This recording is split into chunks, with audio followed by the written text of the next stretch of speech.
গুণ।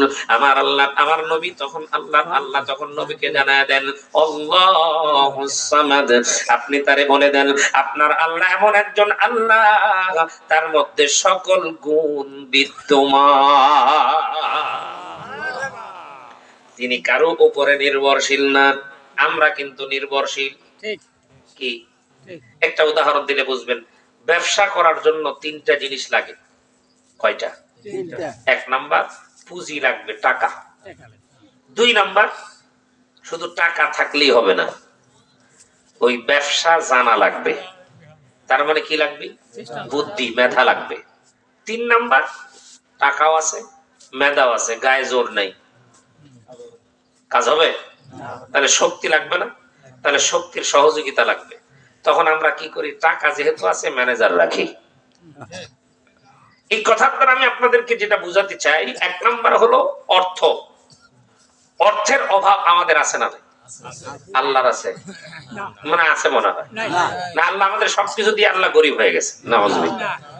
আল্লাহ গরিবকে গাল দিছে যে, আল্লাহকে গরিব বলে গাল দিছে। আল্লাহর নবী সাল্লাল্লাহু আলাইহি সাল্লামের কাছে একটা বিচার আসছে। বিচারটা হলো, এসে বলতেছেন, ইয়া রাসূলুল্লাহ, আপনার সাহাবী আবু বকর আমার গালে থাপ্পড় দিছে। একজন ইহুদি নবীর কাছে বিচার দিছে যে আমার গালে আপনার সাহাবী আবু বকর থাপ্পড় দিছে।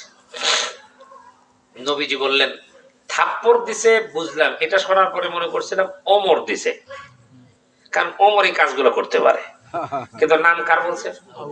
না, আবু বকর থাপ্পড় দেয়, এটা তো বিশ্বাস করা যায় না। কয় হুজুর বিশ্বাস না হলে গালের দিক তাকায় দেখেন। নবীজি দেখলেন গালের মধ্যে 5টা আঙ্গুলের দাগ। দাগ দেখে তো বোঝার উপায় নেই এটা আবু বকরের না ওমরের। কয় তাইলে ঠিক আছে, তোমার দাগ যেহেতু আছে তাহলে থাপ্পড় কেউ না কেউ মারছে, কিন্তু আবু বকর মারছে এটা তো বিশ্বাস করা যায় না।